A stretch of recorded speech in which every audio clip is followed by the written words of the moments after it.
En este nuevo episodio de nuestra miniserie sobre la esclavitud del prestigio y el sentido, vamos a dar un paso más en la reflexión sobre lo que significa realmente vivir sin estar condicionados por el propósito. Muchas veces confundimos el valor de nuestra existencia con un objetivo externo o con la búsqueda incansable de prestigio y validación. Sin embargo, ¿qué pasa cuando descubrimos que la vida puede ser un fin en sí misma, sin necesidad de perseguir constantemente un para qué? Entonces hoy exploramos cómo la ansiedad por el propósito y la obsesión con la productividad, por ejemplo, nos alejan de la experiencia genuina del presente. Hablaremos del ocio como un espacio olvidado de libertad, del arte y la espiritualidad como fuentes de nobleza de espíritu y de cómo podemos reconciliarnos con la idea de que simplemente ser ya tiene un valor incalculable. Entonces este episodio es una invitación a dejar de lado la trampa también de los conceptos y las exigencias externas para recuperar una vida más plena, creativa y auténtica.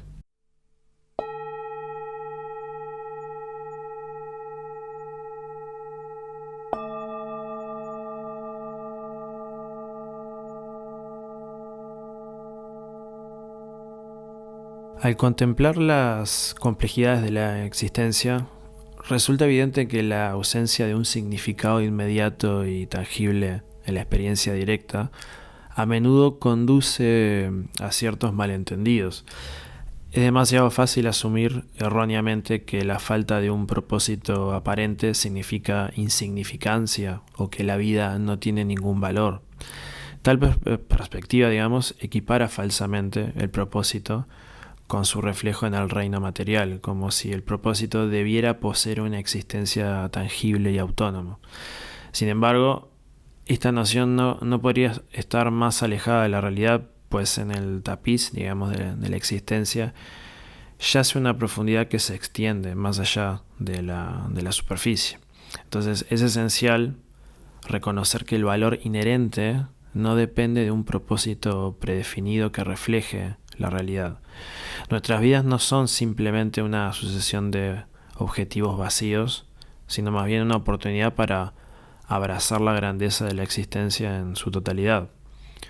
Y al adentrarnos en el alcance más amplio de la existencia, desenterramos la capacidad para cultivar la nobleza del espíritu, impregnar nuestra cotidianidad con un sentido de heroísmo también.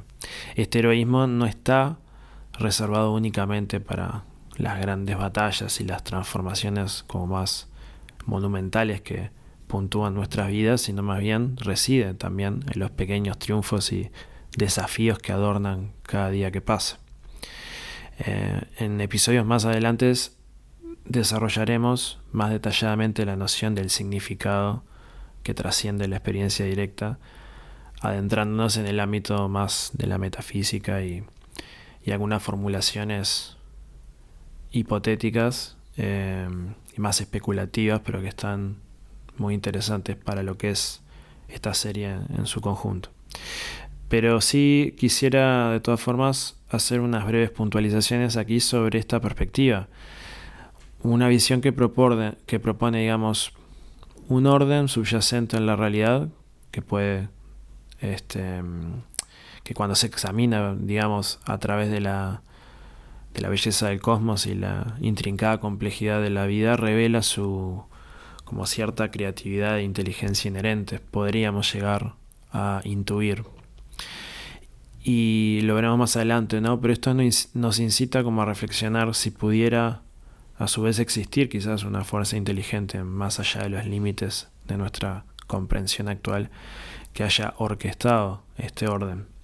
Desde esta perspectiva emerge también una revelación. La vida posee quizás un origen trascendente. No es simplemente un suceso accidental, sino más bien una conexión con un orden superior que nos llama como a alinear nuestras vidas con ese ritmo en ciertos ámbitos. Y este cambio nos anima a apartar nuestra atención de propósitos más individualizados y en su lugar actuar como conductos para un orden cósmico y quizás también grandioso. Curiosamente, dentro de este marco surge una paradoja. A medida que rastreamos los hilos del orden que se entrelazan en la existencia, nos encontramos con la comprensión de que la esencia de la vida sigue siendo acción pura y creación, un baile por la simple alegría de bailar. Se hace evidente que la profunda belleza de la vida no depende necesariamente de un propósito externo, específico, o algo al que la vida tenga que arribar a futuro eventualmente. En cambio, descubrimos que la vida en todo su esplendor exquisito, digamos, es un fin en sí mismo. Y esta revelación surge a través del prisma de la meditación, que, como hemos visto, es una práctica que nos conecta directamente con el núcleo de la existencia. Así, digamos, toma forma la idea de que el orden intrínseco de la vida armoniza perfectamente con un orden quizás trascendente, posiblemente, moldeado quizás por una inteligencia que no es comprensible todavía para nuestra mente, o quizás nunca lo sea, pero estos conceptos, en lugar de entrar en conflicto, creo que coexisten de manera armoniosa, añadiendo capas de mayor profundidad en nuestra comprensión de la existencia. Entonces la vida posee así, puede ser tanto, digamos, intrínsecamente ordenada como potencialmente conectada a un orden objetivo en la realidad, quizás dado por un ser trascendente, desde que lo podríamos abordar, digamos, desde un ámbito religioso, pero también desde un ámbito secular. Podemos apreciar un orden en la naturaleza, y nuestra vida puede estar como potencialmente conectada a ese orden, a su vez de estar como intrínsecamente ordenada, que la conexión no es algo que podamos separar, y la conexión es bastante evidente, pero eso lo reflexionaremos más adelante. El orden superior, ¿no?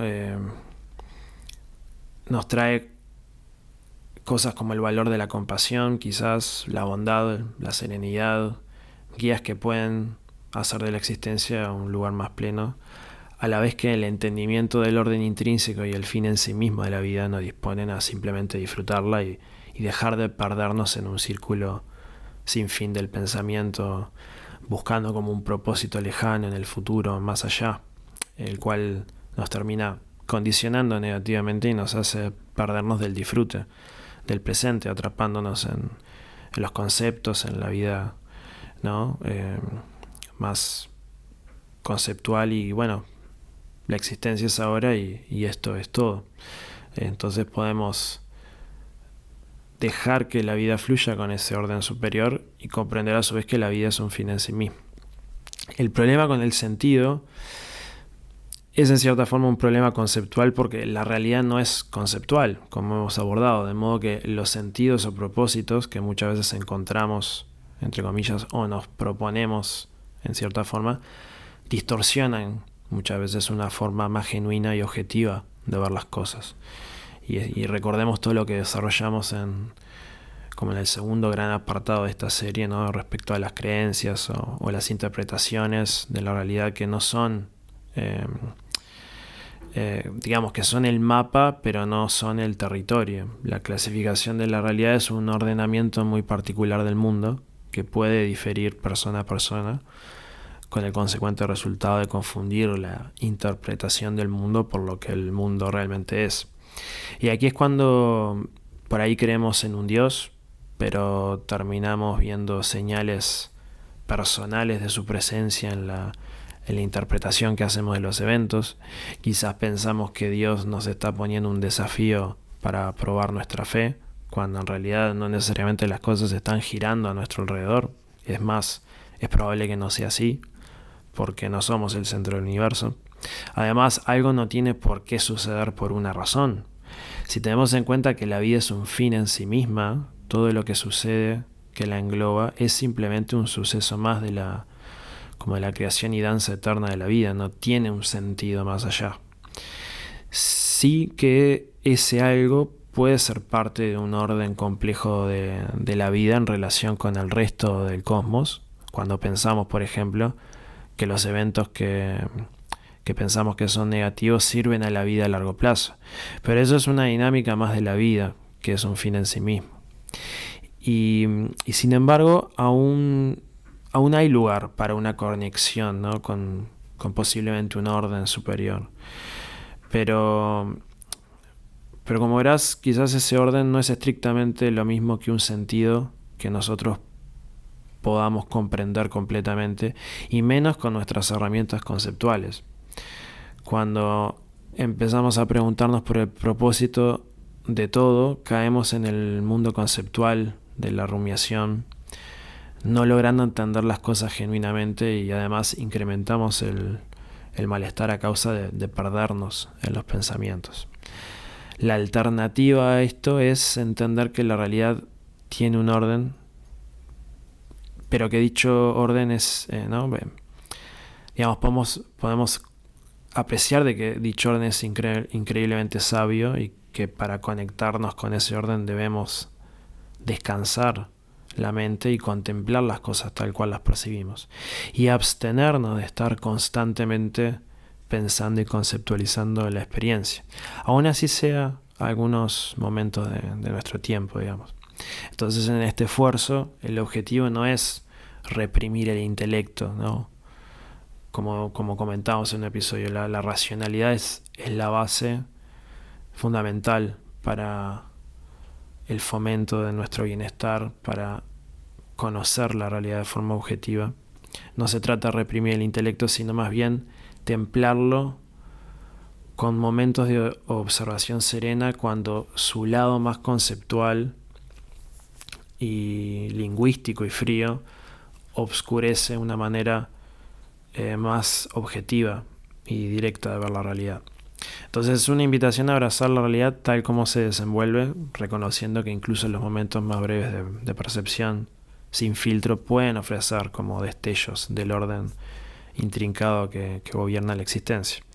Entonces, en esencia, es un reconocimiento de que, si bien la búsqueda de un significado es noble, también es un reconocimiento humilde de los límites de nuestra comprensión conceptual de las profundidades, ¿no? de la realidad. Entonces, el punto es cómo afrontamos genuinamente cuestiones como la pérdida de propósito y sentido que puede vivenciar quizás una sociedad moderna cada vez más nihilista, sin caer en más historias e ilusiones, ¿no? Pasamos de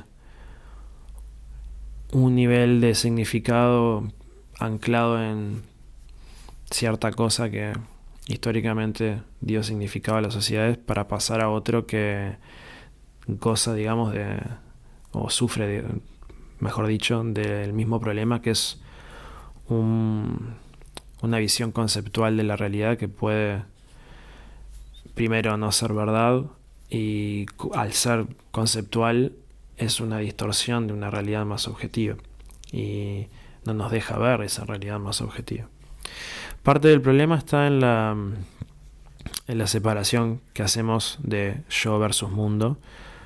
Nosotros somos el mundo, guiado por su propio orden. Como hemos comentado, las cosas simplemente suceden, independientemente muchas veces de nuestro pensamiento, y necesitamos conectarnos con la unicidad de todo y dejar de vernos como entidades separadas que tienen su propio propósito desconectado de lo demás, porque la realidad es que estamos conectados con el resto de la existencia y somos un fruto de la realidad, y existimos en relaciones recíprocas con todo lo que nos rodea. Entonces, notemos cómo interactuar con la realidad a través del pensamiento nos genera este tipo de problemas cuando consideramos el tema del sentido de la vida, o el sentido de vida, ¿no? A veces uno puede encontrarse preocupado y sin las mismas ganas que antes, porque las cosas que a uno le daba sentido ya no lo entusiasman tanto, pero en vez de contemplar la experiencia que esto implica, aparece un nuevo problema a resolver: el por qué me siento así y el qué debo hacer, ¿no? Que muchas veces terminan rápidamente en comparaciones con otros y en sufrimiento agregado, y a veces en desdicha incluso. Pero en vez de caer en esto, debemos contemplar las luchas que sí tienen un criterio más racional y valen la pena. La realidad es que la grandeza de una persona es tan alta como sus luchas interiores más profundas. Esto se retrata de muchas maneras en la literatura y el arte, y esto va de la mano con el punto que destacamos con anterioridad de que somos seres del contraste y en buena medida necesitamos de cierta lucha, entre comillas, y la dificultad para poder brillar. Tiene que haber un elemento de resolver, entre comillas, situaciones en la vida. O sea, ¿qué quiero decir con esto? Que no por desarrollar las cualidades atencionales de la conciencia y cultivar imparcialidad y serenidad, vamos a dejar de lado todas las otras cosas que la vida tiene para ofrecernos. El arte nos muestra que otro estado de conciencia y acción es posible, nos habla más claro que otra cosa, quizás, de lo que es la nobleza de espíritu, de la belleza, la fortaleza, la alegría de vivir, incluso en el contraste con el sufrimiento.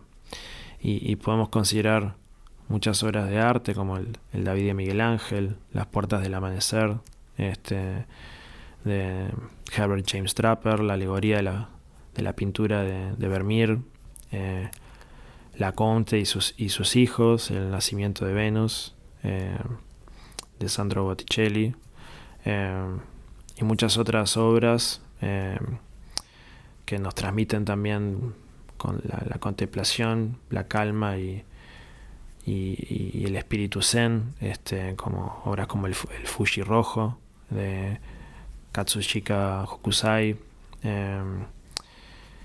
y muchas otras también, el recogimiento ante la belleza natural en obras como El caminante sobre el mar de nubes de Caspar David Friedrich. También encontramos este mensaje en la música, en el romanticismo particularmente que dio auge al concierto centrado en un instrumento, en obras como el primer concierto para piano de Tchaikovsky o el segundo de Rachmaninoff, que son en sí un canto a la grandeza y virtuosidad del individuo y a la claridad e inteligencia que el ser humano puede cultivar. Por ejemplo, podríamos trazar varias similitudes entre la música del periodo romántico, una que me gusta mucho en particular, y la espiritualidad. Porque en primer lugar los compositores románticos buscaban evocar emociones profundas mediante su música, expresando sentimientos de amor, anhelo, desesperación también y trascendencia, al igual que la espiritualidad involucra intensas experiencias emocionales en la búsqueda de conexión con lo divino, con la exploración interna del ser. Además, estos compositores aspiraban a trascender las limitaciones del mundo físico, transportando como a los oyentes a un reino de belleza e idealismo que generaba asombro y maravilla, similar a la espiritualidad que va más allá como de lo mundano para alcanzar lo divino o lo infinito. También los compositores románticos utilizaban la música como medio de expresión y autorreflexión, sumergiéndose en como las profundidades de sus emociones y de sus experiencias, explorando lo que es la complejidad de la psique humana, lo cual refleja la introspección y el autoexamen presentes también en la espiritualidad, a medida que las personas buscan comprender su propio ser interno y darle un sentido más profundo a su existencia. Y la música romántica a menudo transmitía un anhelo por algo más allá del mundo material, un anhelo por algo trascendente y sublime que se asemeja al anhelo espiritual de una realidad superior o una conexión con una realidad más profunda, que puede ser la realidad objetiva, secular, o también una realidad que involucra un aspecto divino, trascendente. Por otro lado, muchas composiciones románticas estaban imbuidas de simbolismo y elementos narrativos, utilizando motivos y temas musicales para comunicar fuertes emociones, ideas o historias específicas, de manera similar a como la espiritualidad emplea símbolos, rituales y narrativas para transmitir verdades más profundas o conceptos espirituales. Y digamos, por último, el periodo romántico vio una expansión de las formas musicales con compositores que creaban obras más grandes y expansivas, buscando crear una sensación como de vastedad e infinito ampliando los límites de la expresión musical. Una búsqueda que también resuena con la exploración como de lo infinito, lo inefable y la naturaleza ilimitada de lo divino o de lo espiritual en sí.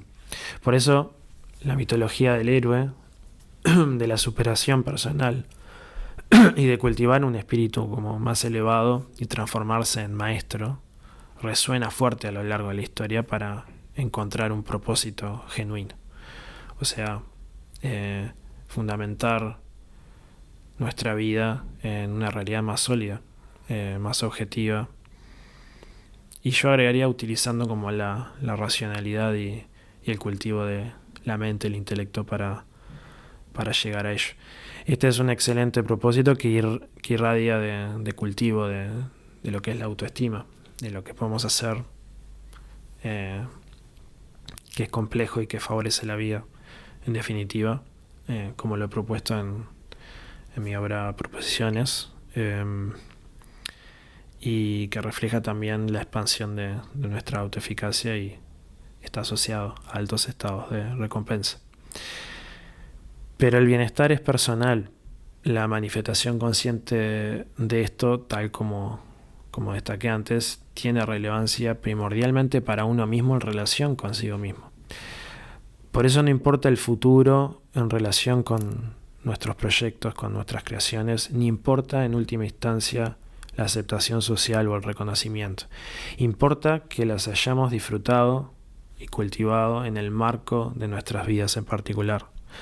Nuestra vida en su totalidad es el microcosmos para el cual el sentido tiene relevancia, pero usualmente medimos nuestro bienestar y propósito con todo aquello que sucederá luego en nuestra vida. Pero lo que está más allá de nuestras vidas, lo único que hace es interferir con nuestra satisfacción personal bajo engaños conceptuales. Y hablamos de eso en los episodios anteriores. La autoestima genuina que nos eleva es una cuestión altamente personal, subjetiva, sí, pero, o sea, basado en una forma racional, objetiva de cultivarse, pero es altamente personal. Por eso lo de subjetiva. La experiencia no se puede concebir socialmente ni jerárquicamente. Es individual e importa en el microcosmos de la propia persona.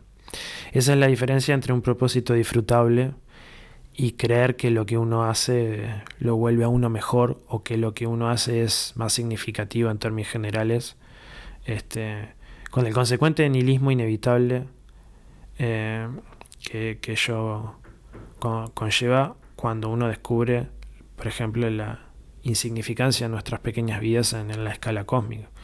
La verdad es que crear, ¿no? Ser un inventor, un productor de bienes o tecnología, no es como intrínsecamente más superior que otra actividad como enseñar, ser médico, granjero, etc. La prisión que nos lleva a creer este tipo de cosas es la prisión conceptual, al reflejar nuestra mente en el mundo conceptual. Pero cuando relajamos nuestra mente en la experiencia directa, la percepción de que nuestras metas no son importantes desaparece, o de que nuestras metas son superiores a otras. Por eso es un tema de que la autoestima es una cuestión altamente personal.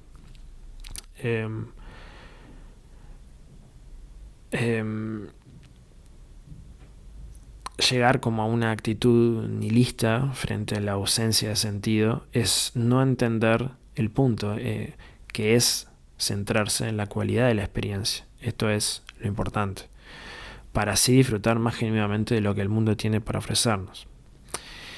¿Y qué es lo que tiene para darnos? Se trata de eso, de cultivar las cualidades de nuestros héroes como en nosotros mismos y en nuestra vida. Los héroes a veces pierden y fallan, es un camino sinuoso y a veces es trágico, como representaban los antiguos griegos, pero el punto es que la belleza no está en lo externo, en el resultado necesariamente, sino en el espíritu, en la moral, en la resiliencia, en la fortaleza que podemos cultivar a lo largo de nuestras vidas. esa fortaleza de carácter, de la nobleza de espíritu, eso es lo importante. Entonces, la belleza última y el disfrute sincero de la vida puede yacer fuera de ese propósito más allá de uno mismo que tanto se promociona en la filosofía y cultura actual. Pensemos en una flor. ¿Qué hace a la flor bella y que tenga sentido para nosotros? Es simplemente la expresión de su naturaleza en relación con nosotros y nuestras vivencias. Las virtudes de una planta medicinal emanan de su propia naturaleza. La belleza de vivir está en la naturaleza misma de la vida. En nuestro caso, yace en el cultivo del carácter, de las fortalezas interiores, de nuestras más distinguidas cualidades, de nuevo, de la nobleza de espíritu. No es algo a hacer, es algo a ser. Y más allá del entrenamiento, la atención, la meditación y la compasión, la realización, digamos, de esta nobleza no es gradual, sino discreta. La aprecias en un momento de insight y claridad, y luego de eso simplemente ser desde ese lugar. Por eso es algo a hacer. Y a partir de allí integrar esto con el cultivo de la autoestima, de dedicarnos a proyectos y disfrutarlos como fines en sí mismos. Entonces necesitamos reevaluar lo que hacemos y cómo entendemos lo que somos de una forma más saludable para cultivar una genuina felicidad y florecimiento. La realidad es que hoy en día vivimos en una especie como de neurosis de la mente inquieta, si podríamos ponerle ese nombre, que refiere a nuestra incapacidad de dejar que la mente y las cosas simplemente sean. Nos encontramos atrapados en un ciclo de pensamientos ansiosos y preocupaciones incesantes que nos impiden simplemente ser. Y podríamos decir acá, simplemente no hacer nada.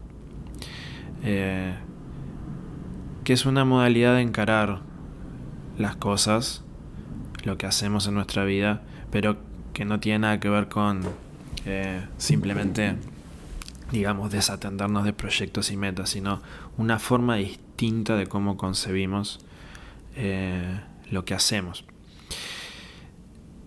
Ya no podemos, en muchos casos, con esta cuestión de la neurosis de la mente inquieta, no podemos disfrutar de una comida, por ejemplo, sin que una serie de pensamientos negativos se interpongan en nuestra comida, en nuestro camino.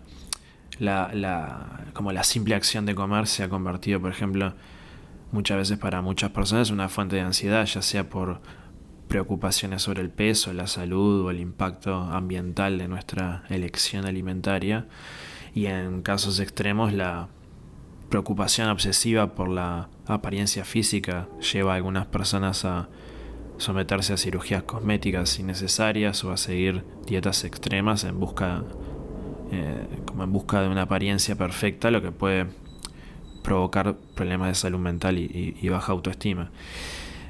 En general no parece que podamos relajarnos y disfrutar de un momento de descanso sin sentir que estamos perdiendo el tiempo. Eso es algo como muy común hoy en día en nuestra cultura, muy prevalente. Como que no tenemos ya momentos de relajación y disfrute, de simplemente estar, ser, sentir gratitud por lo que tenemos o lo que ya hemos conseguido. Esta constante sensación como de urgencia nos lleva a la creencia errónea de que siempre debemos estar ocupados y siendo productivos. Si tenemos un trabajo que se supone que es bueno, nuestra mente inquieta nos dice que no es lo suficientemente bueno, que podríamos estar haciendo algo mejor, más lucrativo o más prestigioso, o que debemos tener completados para hallar una serie de objetivos importantes. Esta búsqueda como interminable nos lleva a un estado de agotamiento constante, donde sentimos que nunca hacemos lo suficiente, trabajando largas horas sin cuidar nuestro bienestar e impidiéndonos encontrar satisfacción en nuestras vidas, en nuestras carreras, en lo que hacemos. Esto lo hablamos mucho en esta miniserie sobre el tema de esto de las jerarquías del prestigio y de nuestra cómo condicionamos nuestro bienestar y nuestra autoestima a cuestiones jerárquicas y a metas y fines donde nuestra felicidad queda condicionada o que se den de una forma particular. Y podríamos hacer la metáfora, por ejemplo, de encontrar una pareja, ¿no? Estamos en pareja y estamos en una buena y sana relación, y si aplicáramos el mismo criterio que aplicamos a nuestros propósitos, metas, el trabajo y el sentido de nuestras vidas, a la parte afectiva, digamos, es como si estuviéramos en una constante búsqueda. Tenemos una pareja, pero existe el condicionamiento y el pensamiento que dice que seguramente hay alguien mejor que esa pareja en el mundo que quizás nos haga más felices. Y conseguido esa nueva pareja, seguramente, de nuevo, como es una jerarquía, exista otra persona en el mundo que quizás es un poco mejor, ¿no? En algún aspecto, que nos puede hacer incluso un poco más felices, y como que siempre escalamos en esa jerarquía. Y ¿qué sucede? Nunca vamos a encontrar como a la pareja que nos genere satisfacción. ¿Qué significa eso? Que en esos puntos, en esos escalones intermedios de esa jerarquía, de esa pareja ideal, puede estar allí perfectamente esa persona que sea nuestra pareja con la que podemos estar agradecidos de estar y construir una vida juntos. Y lo mismo pasa con nuestras metas y proyectos. Si logramos reformular cómo tenemos esa jerarquía del prestigio, del sentido, de las metas a futuro, cómo se tiene que dar todo. Y es el punto de sentir gratitud y satisfacción por lo que uno ya tiene y lo que uno ha logrado, porque en el momento presente, porque si condicionamos el bienestar a esta jerarquía, nunca vamos a encontrar la satisfacción. Siempre va a haber a alguien más o algo más a conseguir. Y es absurdo querer aplicar, y lo vemos por eso la metáfora de las relaciones, es absurdo aplicar este criterio jerárquico, porque termina sucediendo que nunca encontramos a la pareja ideal, nunca encontramos la satisfacción en nuestras relaciones, porque siempre va a haber alguien más en la jerarquía que puede ser un poco mejor. El punto para estar bien es entender que en ese punto intermedio esa pareja ya es suficientemente buena para tener una relación sana a largo plazo. Entonces sucede que hoy en día, ¿no?, que esto de esta búsqueda interminable nos lleva a un estado de agotamiento constante, donde sentimos que nunca hacemos lo suficiente. Trabajamos largas horas sin cuidar otras dimensiones de nuestro bienestar, y nunca encontramos esa satisfacción en el trabajo, en nuestros proyectos, en nuestra carrera, por tener esta jerarquía, estar condicionando todo a que se dé una forma de que el bienestar está en el futuro y que siempre hay algo más. El descanso y la relajación también se ven afectados por esta especie como de neurosis. En lugar de permitirnos un tiempo para descansar y recuperarnos, nos sentimos culpables por tomarnos un tiempo libre. Esto es cada vez más prevalente. La idea de que estamos como perdiendo el tiempo, ¿no?, nos persigue constantemente. Como resultado, nos esforzamos por llenar cada momento de nuestras vidas con actividad y productividad, incluso cuando nuestro cuerpo y nuestra mente necesitan como un respiro. También, de nuevo, esto lo vimos en las relaciones interpersonales, ya sea por preocupaciones sobre lo que otros piensan de ellos mismos, miedo al rechazo o a la necesidad de agradar a todos.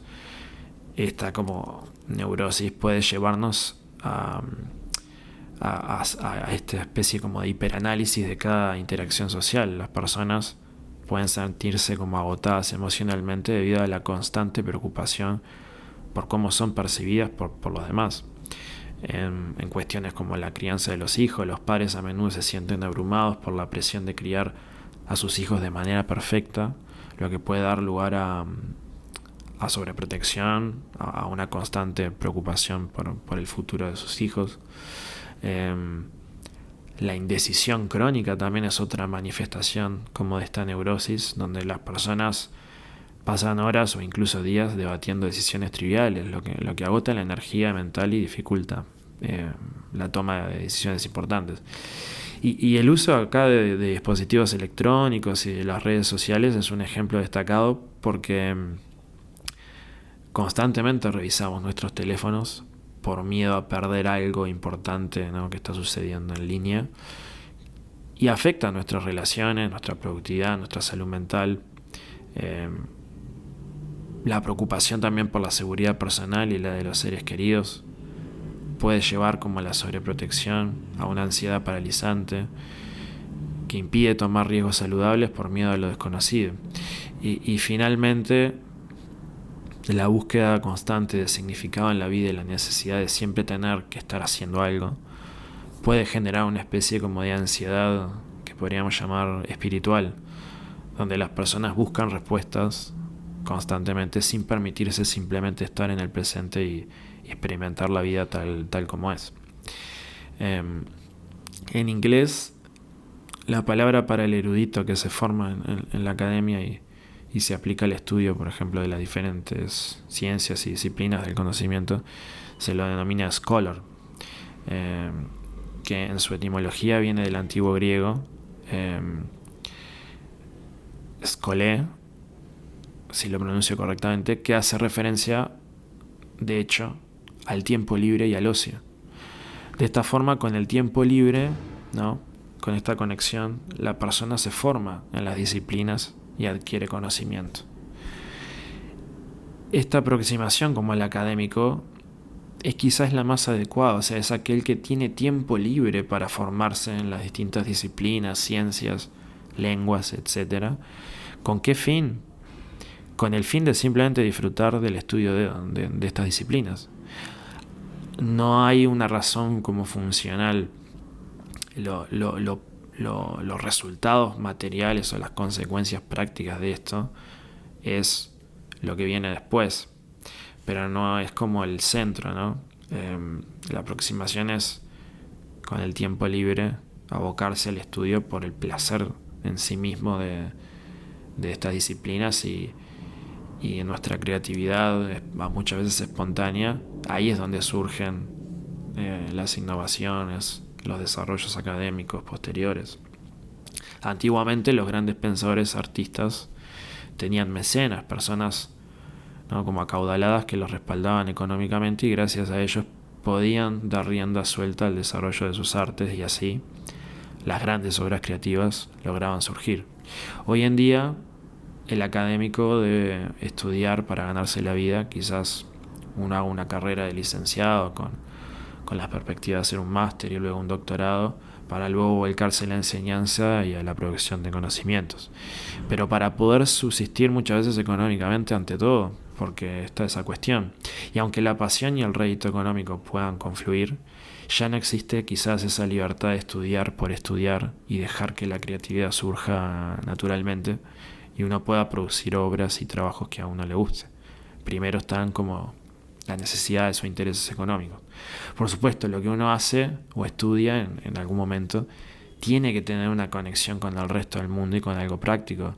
Y puede ser algo tan simple como estar más educados, por ejemplo, para criar mejor a nuestros hijos y ofrecerles otro vistazo de la cultura, o para ser mejores ciudadanos, más cívicos, tomando mejores decisiones para el bienestar de nuestra comunidad, o simplemente ayudar a otros con algo en la medida de lo posible, o también embelleciendo la vida a través del arte, el cultivo de la virtud.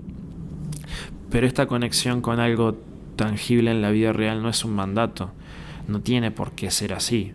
Lo que hacemos no tiene por qué tener una utilidad práctica inmediata, y está bien, y la vida es bella así. La conexión debe hacerse porque en todo caso hace la vida más bella aún, ¿no? o aún más bella. El problema está en que en la medida en que nos ponemos un objetivo previo a la exploración creativa del intelecto, fallamos en entender el orden muchas veces espontáneo de nuestra curiosidad y cómo ésta termina generando las cosas que descubrimos o construimos. La mente tiene, de hecho, que ser libre para actuar sin un rumbo muy definido, y los grandes pensadores creativos dejan la mente actuar por sí sola y encuentran el insight luego de muchas veces vagar sin un rumbo concreto, pensando mucho en un tema, ¿no? Pero a veces espontáneamente surgen momentos de insights en, en entornos o momentos donde la persona quizás no estaba pensando profundamente al respecto. Entonces, como que de esta forma, vagando sin un rumbo concreto por los anales del conocimiento, guiados simplemente por el interés y la pasión que algo suscita, ahí surge la creatividad y la innovación. Entonces, esta visión, ¿por qué hablo de esto? Del erudito como el que disfruta del tiempo libre, en este sentido, ¿no? Y goza de los placeres de la vida desde la dimensión intelectual y de las artes, es quizás un estado más óptimo en general para el ser humano en lo que respecta a su visión de qué hacer en la vida. Si fuéramos libres de disfrutar del ocio, por ejemplo, seríamos más plenos en cuanto a nuestra relación con el trabajo, porque el trabajo ya no sería algo que hacemos por algo más, por dinero, por ejemplo, pero particularmente sería algo que hacemos como un fin en sí mismo, y esto es lo más importante, donde podemos relajarnos, estudiar y aprender por el placer de aprender en sí mismo. Y esta perspectiva es consistente con el hecho de que la vida es un fin en sí misma. No hay un objetivo más allá, no hay algo externo a la vida misma a alcanzar. Para muchos esto puede sonar como angustiante, como que, bueno, es como que no existe como este propósito a futuro, ¿no? Pero de hecho la cualidad de sin propósito de la vida, si la miramos con apreciación, es de hecho muy bella. Es ahí cuando las cosas son genuinas, cuando se hace algo por sí mismo, no buscando nada más. Nuestro trabajo puede ayudar a los demás, por ejemplo, pero lo hacemos por la belleza y el placer mismo que existe en ayudar a otras personas, no por algo más. Quizás puedes pensar que la vida tiene un propósito. Si miramos a los organismos en términos evolutivos, podemos decir que tienen esta u otra cualidad porque los vuelve más adaptados a su entorno y les permite hacer esto u otro, como volar o esconderse. Pero ¿qué propósito tiene estar más adaptados al entorno fuera del hecho mismo de seguir viviendo? Yo creo que ninguno. ¿Qué propósito tiene entonces sobrevivir? De nuevo, ninguno. Vivimos porque eso es lo que hacemos, como un fin en sí mismo. Y eso es perfectamente bello y armonioso. Los movimientos de la naturaleza van y vienen y se repiten y luego se extinguen y aparecen otros en un perpetuo cambio. Y una forma de entenderlo mejor, en vez de tropezarnos una y otra vez con el tema del propósito, es sencillamente contemplar que los patrones simplemente suceden. Esta cualidad es difícil de apreciar para la mentalidad muchas veces occidental, donde todo debe tener una razón, un motivo y un porqué y un para qué, un valor a futuro. Pero hay otra visión de la existencia, más integrada quizás con la filosofía de vida oriental, y es mejor estimada por muchos como algo positivo de la existencia. ¿Por qué es importante esta perspectiva? Yo creo porque en un mundo que vive en base a objetivos, en base a algo que va a suceder en el futuro, es importante entender que de hecho la vida ya es preciada, ya tiene valor. No importa dónde estemos en 10 o 20 años como personas, o en 1000 años en el futuro como especie. El futuro no determina el valor de la vida ahora, puesto que no hay un propósito último, no hay nada que agarrar por fuera. La vida se contiene a sí misma y simplemente se desarrolla como tal con sus movimientos naturales. Entonces, Esta modalidad de entender el sentido de la vida tiene una conexión con los aspectos de la meditación que mencionamos en el tercer apartado de esta serie, que ya que digamos que no tratamos de cambiar nada, por ejemplo, al percibir el mundo, simplemente experimentar las cosas como son, no hay nada que agregarle o quitarle a la experiencia, no, esto lo vemos con la meditación, tiene como este paralelismo, de modo que podemos apreciar, ¿no? Valga la redundancia, un paralelismo entre ambas cosas. Naturalmente, la experiencia cambia y el mundo se desenvuelve en sus distintas posibilidades, y allí es cuando se gesta el cambio, donde podemos trabajar en el mismo, pero desde esta nueva perspectiva. Lamentablemente hoy en día la idea como del ocio es desprestigiada porque antagoniza con el prestigio, y el prestigio es una de las bases de la autoestima en la sociedad moderna.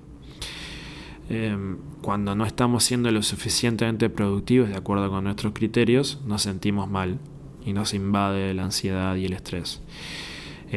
Esta idea como del sacrificado, entre comillas, en el sentido del que se esfuerza con todas sus energías para conseguir el pan del día a día, ¿no? Es en nuestra sociedad hoy en día el que tiene mérito y que es meritorio, ¿no? Mientras que al que le han dado todo de arriba, ¿no? Y puede permitirse el lujo de vivir en ocio es un vago y un mantenido, básicamente, hoy en día, como lo concibe nuestra sociedad.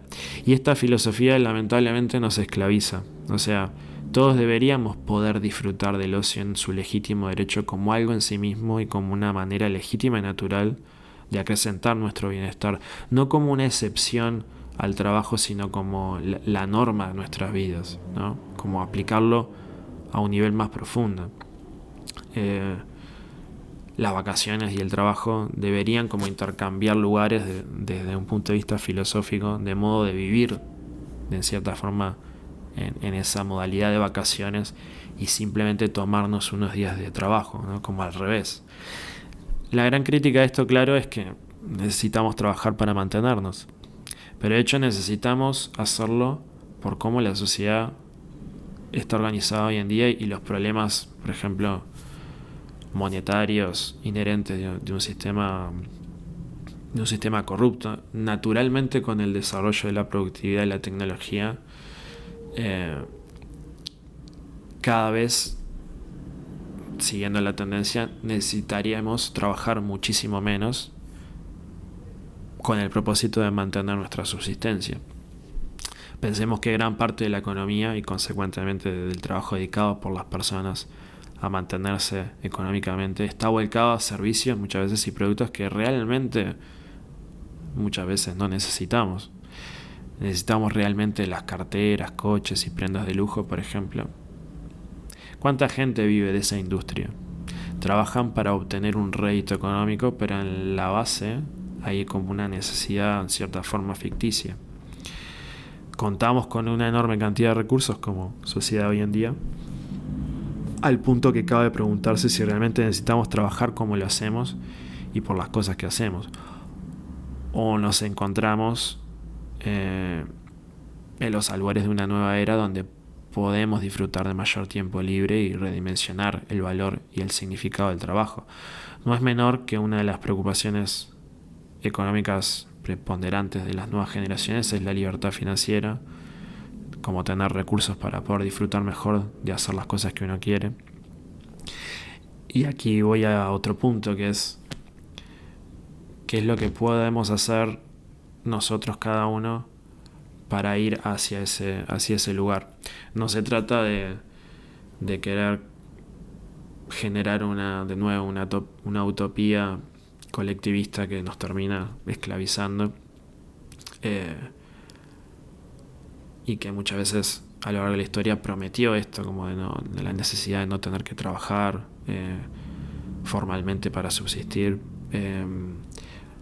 Vamos a generar una nueva dependencia de un cambio social que quizás nunca llegue y seguramente sea una distopía, como hemos comentado en otros episodios de esta serie. Entonces, para construir una libertad financiera necesitamos tener la posibilidad de construir y acumular capital, cosa que resulta cada vez más difícil en un sistema donde el dinero pierde valor constantemente, por ejemplo, y se ven alteradas las suposiciones más básicas que nos permiten planificar a largo plazo. Pero fuera de esto, seguramente en dicha libertad financiera, quizá vayas a tomarte un té o un café y allí se necesite gente trabajando, ¿no? Pero quizás a tal punto sea un emprendimiento como reconsiderado, donde la gente que encontremos allí realmente le guste, tenga pasión por eso y quiera ofrecerte el té y no lo haga por algo más primordialmente o más básico, más secundario en este sentido filosófico, como el rédito económico, ¿no? O si simplemente lo hacen por lo económico, al menos vivenciar el disfrute de que ese dinero puede ser guardado y crecer a largo plazo bajo un instrumento seguro para facilitar la libertad. Muchas veces escuchamos, es bueno divertirse, ¿no? Y se nos dice, sí, pero esa frase representa en el contexto de la sociedad actual una actividad subordinada al trabajo, y es aceptada y promovida en la medida que nos distendemos y esto nos hace más productivos. Cada vez existe menos el divertirse por derecho propio, como actividad en sí misma. Y así es con cada cosa nueva que rodea el trabajo. No necesitamos siempre de ser útiles, más aún en el fondo no necesitamos serlo nunca. En cierta medida, a contracorriente de lo que nos quieran imponer, podemos recuperar nuestras vidas y ser más felices y plenos si nos volviéramos más inútiles. Si hiciéramos las cosas como un fin en sí misma, por una gratificación profundamente personal en base al cultivo de nuestra felicidad y autoestima. Si lleváramos la utilidad al extremo, no, filosóficamente hablando, nos perdemos del disfrute de la vida misma, y esto está unido a dejar ser, a liberarnos del querer cumplir siempre un propósito específico y hacerlo siempre, y que las cosas siempre se tengan que dar de una forma, y condicionar la felicidad a un propósito a futuro y a un trabajo o lo que sea, y que se tenga que dar de cierta forma, ¿no? Querer cumplir siempre con un propósito específico y hacerlo siempre, y con ello si logramos cambiar esta perspectiva, nos desprendemos de la ansiedad y la urgencia vital del día a día que nos invade como sociedad productiva, y también de la concepción del ser humano donde una persona solo tiene valor en la medida que es útil para los demás, ¿no? La contrapartida de la filosofía inmoral altruista. El ser humano simplemente es, y no necesita hacer nada para irradiar como sus nobles virtudes, digamos. O sea, no hay nada de malo, digamos, con la productividad, y esto quiero que quede claro.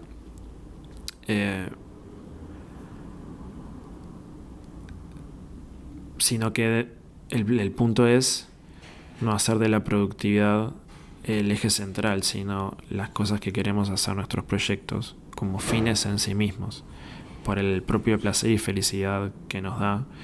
Y la productividad o las consecuencias materiales y prácticas son unas consecuencias secundarias, digamos, a eso.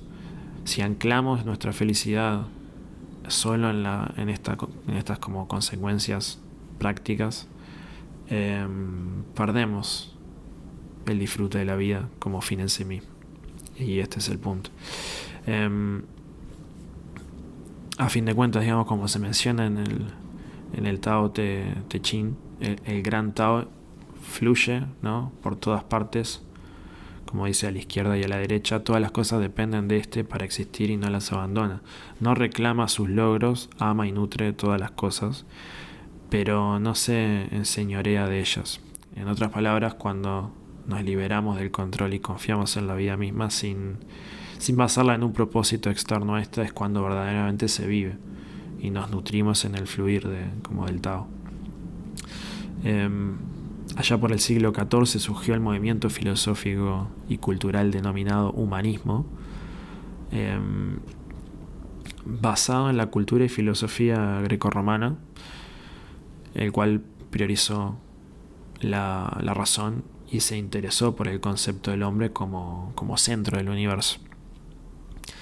El nombre humanismo proviene del hecho de que se relacionaba con el estudio de las humanidades, ¿no? Gramática, retórica, historia, poesía y filosofía moral. Y el humanismo vio el cultivo del saber como un fin en sí mismo, como una forma de educación, erudición y progreso intelectual. Hoy en día faltan estos tipos de sentidos personales en las sociedades modernas. Las aspiraciones de las personas no pasan por aprender, disfrutar de las cosas en sí mismas, ¿no? Sobre aprender sobre los textos clásicos, estudiar filosofía moral, epistemología, ciencia, arte, matemática, abocarse a crecer en sabiduría. No, los propósitos pasan por ser famosos o tener cierto estatus económico, quizás tener un trabajo de oficina estable y suficiente dinero para consumir y poder tener una buena jubilación a futuro.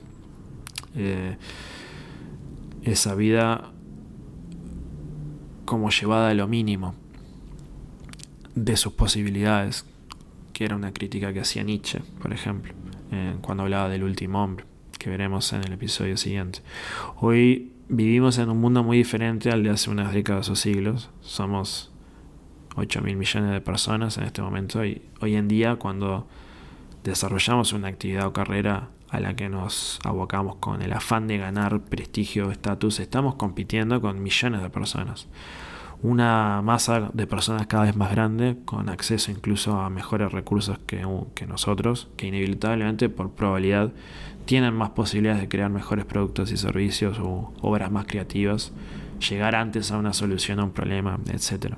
O también cada vez es más probable que aquello que busquemos hacer ya se haya hecho o pensado o ideado mucho tiempo atrás por las grandes mentes que nos antecedieron. También es más probable, con los avances de la tecnología, que lo que hagamos se multiplique enormemente y los costos bajen en picada. Si uno se dedica a escribir artículos, por ejemplo, en el futuro la inteligencia artificial va a escribir millones de artículos muy buenos a costo nulo prácticamente. En relación con ello, el trabajo de las personas que escriben artículos se va a ir perdiendo en el tumulto de la increíble producción, ¿no? de la inteligencia artificial, y así con otras producciones humanas. Si vamos a fundamentar nuestra existencia y valía personal en nuestra producción, en la concreción de ciertos objetivos, que la realidad se dé de una forma particular para nuestras metas que nos proponemos, cada vez más el campo de batalla es aún más exigente, y lo único que hace es generarnos más presión psicológica y malestar. Esto no significa que no podamos encontrar disfrute y felicidad en un camino de autorrealización creativa a través de llevar a cabo grandes creaciones. Esto es parte de lo que hace a una vida más plena, pero solo lo podemos hacer con disfrute genuino en la medida que dejamos ir y soltamos nuestra inclinación y deseo a que esto nos provea de estatus y prestigio. Debemos hacer estas cosas por amor a ellas mismas, no como un medio para enaltecer en una jerarquía social, temporal, cultural a nuestro ego, que en realidad no lo agranda, sino termina generándonos más daño como persona. No lo agranda genuinamente. Sí cultivar la autoestima, como la hemos definido en esta serie, lo que podemos hacer, que es complejo, que se diferencia de lo que otros pueden hacer y que favorece la vida, pero en relación con nuestra propia vida. Es una cuestión personal, altamente personal, que aumenta nuestro sentido de autoeficacia y permite nuestro florecimiento como personas en nuestras capacidades morales e intelectuales. Allí está la clave, digamos. Y es la genuina manera de elevar nuestra individualidad, nuestro ser, nuestra persona.